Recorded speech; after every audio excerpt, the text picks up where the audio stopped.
Apa khabar? Ini Cikgu Jaya. Okey, kita berjumpa lagi dalam video Cikgu pada kali ini.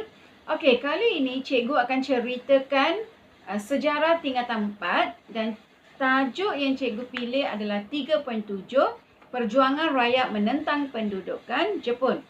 Okey, dalam penentangan Jepun ni, 2 batalion regimen askar Melayu terlibat dalam mempertahankan tanah air ketika Jepun menyerang negara ini.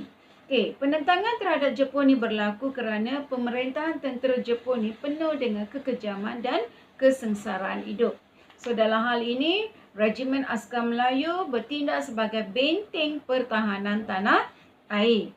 Okey, batalion kedua regimen ni bersama dengan pasukan tentera British telah menentang pendaratan tentera Jepun di Kelantan dan mereka juga menentang pendaratan tentera Jepun di Singapura. So ini memperlihatkan semangat juang yang begitu tinggi dalam kalangan askar Melayu. Okay. Lieutenant General S.E. Percival, iaitu Panglima Pemerintah Tentera British di Tanah Melayu, menyifatkan semangat juang ini sebagai satu contoh keteguhan dan ketahanan yang harus menjadi tradisi yang masyhur dan inspirasi kepada generasi yang akan datang. So semangat keberanian dan kepewiraan askar Melayu ni yang sanggup berjuang hingga ke hujung nyawa ni harus dijadikan sebagai satu iktibar dan dikenang oleh generasi akan datang. So apa yang kita dapat lihat semangat ini memperlihatkan bahawa kita mesti ada sikap sedia berkorban untuk tanah air. Okey, ada beberapa tokoh yang telah memainkan peranan penting di bawah Regimen Askar Melayu ni. Antara ni ialah seperti Lieutenant Adnan Saidi yang telah bertempur di Bukit Candu, Singapura. Kedua, Lieutenant Ibrahim ialah Dita MC.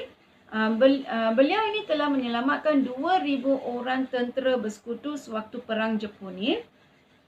Atas sumbangan itu, beliau dianugerahi Military Cross.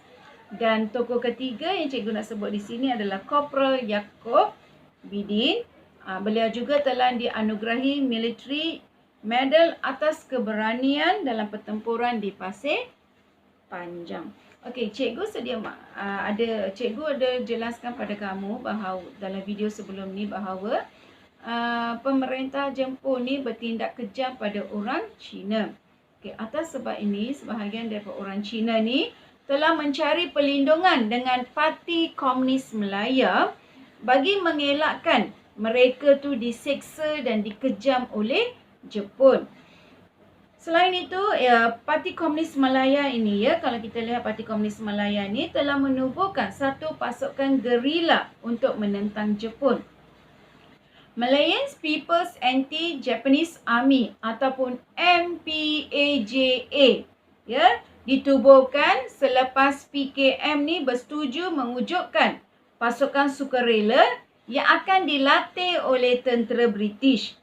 So, akibat daripada ini, ramailah orang yang telah dilatih oleh tentera British. Contohnya, seramai 165 orang telah dilatih di sekolah latihan khas di Singapura. Dan mereka ni ditugaskan untuk menjalankan kerja-kerja sabotaj dan juga perang gerila terhadap Jepun. Okay, selepas tamat latihan di Singapura, mereka dihantar ke Tanah Melayu membentuk pasukan gerila yang menjadi asas pembentukan 8 regimen MPAJA. Okey, untuk mengetahui kedudukan regimen tu, cikgu harap pelajar boleh rujuk di muka surat 75. Okey, antaranya ialah pasukan ni terdapat di Johor, di Pahang, di Negeri Sembilan, di Selangor, di Perak dan di Kedah. Okay, apa yang berlaku ialah Malayan People's Anti-Japanese Army ni satu gerakan anti-Jepun yang terbesar di Tanah Melayu. So, gerakan anti-Jepun yang semakin meningkat ni menyebabkan Jepun menggunakan pasukan tentera atau polis yang kebanyakan ni terdiri daripada orang Melayu untuk menentang MPAJA. Dan MPAJA ni pula kebanyakannya adalah orang Cina. So, seolah-olah ni berlaku pertelingkahan ataupun peperangan antara orang Melayu dengan orang Cina. Orang Melayu di bawah pasukan polis Jepun, manakala MPAJA kebanyakannya Cina. So, akibat daripada inilah berlakunya ketegangan kaum, ya, kemudiannya.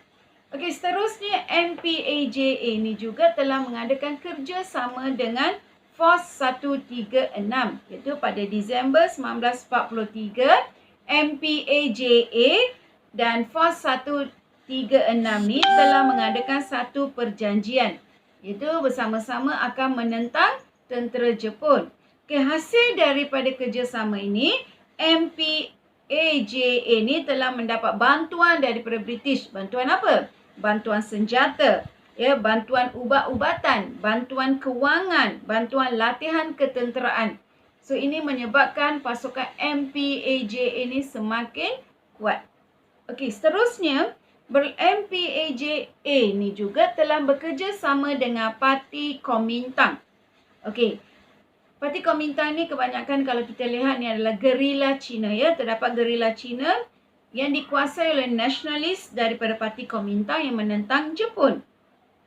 Ya, terutamanya di utara tanah Melayu, iaitu di Hulu Perak dan juga di Kelantan. So, mereka ini telah menubuhkan satu parti baru yang dikenali sebagai Overseas Chinese Anti-Japanese Army, iaitu OCAJA. Dan juga dikenali sebagai Tentera Bintang 1. Cikgu ulang, Tentera Bintang 1. Okey, gerila Parti Kuomintang bersetuju bekerjasama dengan MPAJA dan juga Parti Komunis Malaya menentang Jepun. Okey, satu lagi pertubuhan yang ditubuhkan di bawah British untuk menentang Jepun ni adalah FOS 136. Okey, kalau kita lihat, ya, British ni telah menubuhkan Southeast Asia Command ataupun SEAC berpusat di Colombo, Sri Lanka, dan mereka telah membentuk satu unit khas, dan unit khas itulah yang dikenali sebagai FOS 136 pada tahun 1943. Okey, FOS 136 ni mendapat latihan di India dan Sri Lanka. Selepas tu mereka dihantar ke Tanah Melayu melalui kapal selam ataupun juga diturunkan melalui payung terjun dari kapal terbang. Okey. Bertujuan. Apakah tujuan mereka bertindak? FOS 136 ni ditubuhkan itu untuk mendapatkan sokongan orang Melayu, pertama. Kedua, menubuhkan satu pasukan gerila anti-Jepun. Okey, siapakah yang menjadi anggota FOS 136? Antaranya ialah seperti Major Tengku Mahmud Mahyudin, Lieutenant Tunku Yusof Tunku Yaakob dan juga Kapten Ibrahim Ismail serta Lieutenant Tengku Osman Tengku Muhammad Jiwa. Okey, antara FOS 136 yang terdapat adalah seperti FOS 136 di Hulu Perak, iaitu Askar Melayu Setia. Kemudian FOS 136 di Pahang dikenali sebagai Watania Pahang. Kemudian FOS 136 Kedah. Di sini dikenali sebagai Gerila Melayu Kedah. Okey, ini adalah antara cara penentangan melalui dalam bentuk pertubuhan. Okey, sekarang kita akan lihat pula penentangan Jepun oleh individu-individu tertentu. Okey, dalam hal ini cikgu akan sentuh dua individu yang telah memainkan peranan, ya, dalam menentang dalam penentangan Jepun di tanah Melayu. Okey, tokoh pertama adalah Gurchan Singh, tokoh kedua pula adalah Sibil Katigasu. Okey, kalau kita lihat, ya, Gurchan Singh ni dia telah menggerakkan penentangan terhadap Jepun dengan cara menyebarkan risalah dan propaganda. Dan dalam hal ini beliau telah menggunakan nama samaran. Okey, nama samaran beliau adalah Lion of Malaya. Okey, risalah yang dihasilkan oleh Gurcharan Singh ni diedarkan secara teratur dan berkesan. Dan risalah ini memberitahu kepada penduduk tentang fakta sebenar ya berkenaan dengan perang dan juga pendudukan tentera Jepun. Okey, dalam hal ini beliau ni berjaya juga ya, beliau juga berjaya menghadiri satu sidang akhbar tentera Jepun dengan menyamar sebagai wartawan dan mendalangi sabotaj terhadap landasan kereta api yang seterusnya telah menjejaskan pengangkutan tentera Jepun. Akhirnya beliau telah ditangkap oleh Kempeitai setelah dikhianati. Namun beliau berjaya melarikan diri ke Burma sehingga perang tamat. Okey, Burma tu sekarang dikenali sebagai Myanmar ya. Okey, tokoh kedua yang cikgu nak ceritakan di sini adalah Sibyl Katigasu. Okay, sebenarnya Sibyl ni adalah seorang wanita ataupun seorang jururawat. Ya. Okey, nama sebenarnya adalah Sibyl Medan Dail. Tapi dia lebih dikenali ya sebagai Sibyl Katigasu. Okey, seorang jururawat yang terkenal dengan keberanian dan kecekalan membantu mangsa perang dan gerila anti-Jepun di negeri Perak. Okey. Kita cerita ya sedikit sebenarnya tentang Sibyl pula. Sibyl dan suaminya seorang doktor ya, doktor. Mereka telah menubuhkan sebuah klinik di Ipoh. Maksudnya klinik ini sudah ditubuhkan sebelum perang lagi. Okey, pada masa peperang ataupun pada zaman pendudukan Jepun, pasangan ini ya mereka ni membantu gerila anti-Jepun dengan memberikan bantuan ubat-ubatan dan perkhidmatan perubatan. Selain itu, Sibyl juga berani ya, dia telah menyembunyikan radio dan berkongsi maklumat yang diperoleh daripada siaran radio British dengan gerila anti-Jepun. Tapi sayangnya Sibyl dan suaminya akhirnya telah ditangkap ya. Telah ditangkap dan dipenjarakan. Dan mereka ini telah sewaktu dalam tahanan mereka telah disiksa sehingga suaminya meninggal dunia. Okay, selepas perang, Sibyl telah diterbangkan ke Britain untuk mendapatkan rawatan. Ya, terutama rawatan perubatan lah.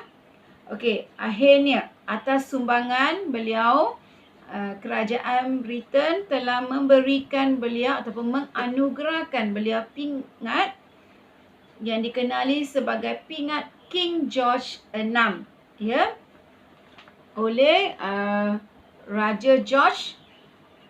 Bukan King George, pingat tu diberi nama pingat King George dan telah disampaikan oleh Raja King George VI. Okey, itu adalah penentangan yang telah dilakukan di Tanah Melayu. Baik, apa pula penentangan di Sabah dan Sarawak? Sebab Sabah dan Sarawak pun diletakkan di bawah pendudukan Jepun. Okey, di Sarawak pula.